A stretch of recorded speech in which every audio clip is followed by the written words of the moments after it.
दो महिलाएं tree house में नहा रही थीं और एक आदमी पेड़ से सब देख रहा था। उसने नीचे खड़े भाइयों को खबर दी। तीनों ट्री हाउस पहुंचे और वहां रहने वाली महिलाओं को देखा। उन्होंने भी भाइयों को देखकर सीढ़ी नीचे फेंक दी। तीनों ऊपर आ गए और बाहर की दुनिया की बातें करने लगे। महिलाएं सालों से जंगल में फंसी थीं। पुरुषों को देख वे खुश हुईं। सबने एक एक साथी चुना और उन्हें रिझाने लगी। मझले भाई ने खुद को अनसुना देख कपड़े उतारकर बदन दिखाना शुरू किया। बाकी भाइयों ने भी वैसा ही किया और सुंदरियों की सेवा का आनंद लेने लगे। उन्हें उम्मीद नहीं थी कि जंगल में ऐसी किस्मत मिलेगी। तभी सुंदरियों ने अपनी ऊनी पैंट दिखाई। वे सालों से यहाँ फंसी थीं और विमान दुर्घटना के बाद उनमें आदिम प्रवृत्तियां आ गई थीं। किसे पता था कि इस जंगल से बाहर निकलना नामुमकिन होगा, इसलिए वे पेड़ों पर झोपड़ी बनाकर रहने लगे। यहाँ का जीवन सरल था और दोनों सुंदरियों ने खुद को खुश रखना सीख लिया था। वे खुशी खुशी नाच रही थीं और उनके चेहरों पर मुस्कान बहुत उज्जवल थी। तीनों भाइयों का ध्यान उनकी ओर गया, पर यहाँ हमेशा रहना मुमकिन नहीं था। बड़े भाई ने पूछा कि क्या बाहर संपर्क करने का कोई तरीका है। तब सुंदरियों ने उन्हें एक संचार यंत्र दिया। बड़े भाई ने कोशिश की और हैरानी की बात थी कि सामने से जवाब मिला कि वे बचाव के लिए आ रहे हैं, लेकिन इसके लिए उन्हें सटीक पता चाहिए था। सुंदरियां जंगल को अच्छी तरह जानती थीं, इसलिए उन्होंने सही रास्ता बता दिया, पर वे इस धोखे से बिल्कुल अनजान थीं। उस व्यक्ति का असली मकसद तीनों भाइयों को मारना था। दरअसल कुछ समय पहले तीनों भाई जंगल में घूमते हुए काफी दूर निकल आए थे और उन्होंने वहाँ एक रहस्यमयी रोशनी देखी। उन्हें लगा कि वह साधुओं का कोई गाँव है, इसलिए वे वहाँ जाने लगे। पर वहाँ उन्हें दो हट्टे कट्टे आदमी दिखे, जिनमें से एक मछली से अजीब बातें कर रहा था। उसकी हालत देख वे तुरंत वहाँ से निकलने की तैयारी करने लगे। गलती से पैर पड़ने पर हुई आवाज से दोनों आदमी चौंक गए। वे हथियार लेकर देखने आए, पर तीनों भाई झोपड़ी में छुप गए। आदमियों ने उन्हें नहीं देखा और जानवर समझकर चले गए। तभी भाइयों ने वहाँ भारी मात्रा में अवैध सामान देखा। अब वे समझ गए कि ये लोग जंगल में क्यों छिपे हैं। यह जगह सुरक्षित नहीं थी, इसलिए वहाँ से तुरंत निकलना ही ठीक था।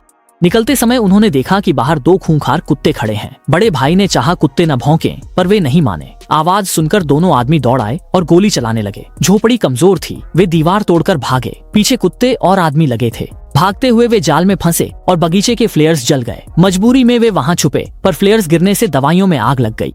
जड़ी बूटियों के धुएं से तीनों ओर उनके कुत्ते नशे में चूर होकर गिर पड़े, पर मुंह नाक ढके होने के कारण दोनों हमलावर सुरक्षित थे। उन्होंने तीनों को खत्म करना चाहा, लेकिन नशे में धुत भाइयों को लेजर देख डर नहीं लगा। दूसरा भाई डट गया और गोली से बच निकला, जिससे हमलावर भड़क गए। अब निशाना तीसरा भाई था, पर मतिभ्रम में उसने हैरत अंगेज करतब दिखाकर खुद को बचा लिया। नशे के कारण वे भागना ही भूल गए। बड़े भाई ने खुद के बचपन को देखा और उसके पीछे भागते हुए नदी में गिर गया। ठंडे पानी से होश आने पर उसने देखा कि कुछ लोग पीछा कर रहे हैं, तो वे पाइप लेकर पानी में छिप गए। तभी एक मधुमक्खी पाइप में घुस गई, जिससे दूसरे भाई की सांसें उखड़ गईं। पानी पर बुलबुले देख पीछा करने वालों ने गोली चलानी चाहिए, पर साथी ने उन्हें रोक दिया।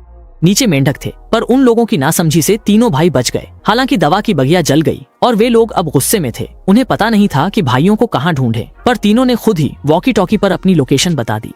वे अभी भी लड़कियों के साथ थे और बेखबर थे कि हमला होने वाला है। पेड़ पर रहने वाली ये लड़कियां अजीब थीं। वे शौचालय के लिए भी नीचे नहीं उतरती थीं।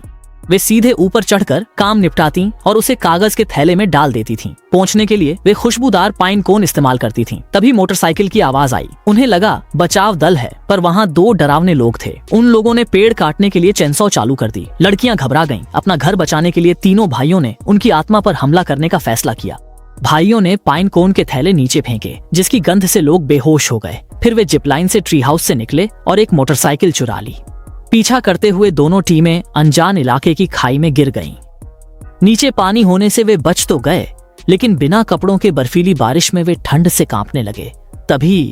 तभी एक बूढ़ा शिकारी उन्हें अपने केबिन ले गया और उन्हें कपड़े भी दिए। दूसरी तरफ हट्टे कट्टे लोग अब भी उन्हें ढूंढ रहे थे, पर तीनों भाई केबिन में रात गुजार रहे थे। सुबह बड़े भाई को एक फोन मिला, पर उसकी गर्लफ्रेंड ने उससे ब्रेकअप कर लिया था। तभी उन लोगों ने शिकारी पर हमला किया, लेकिन शिकारी ने अकेले ही उन्हें पीछे धकेल दिया। इसी बीच तीनों भाई पीछे के दरवाजे से भागकर जंगल में उनसे मुकाबला करने लगे। जब दोनों पक्ष घायल हो गए, तब पुलिस वहां पहुंची, पर वो उन्हीं की साथी निकली। तभी बड़े भाई ने एक तरकीब सूझी और हैंड ग्रेनेड फेंक दिया।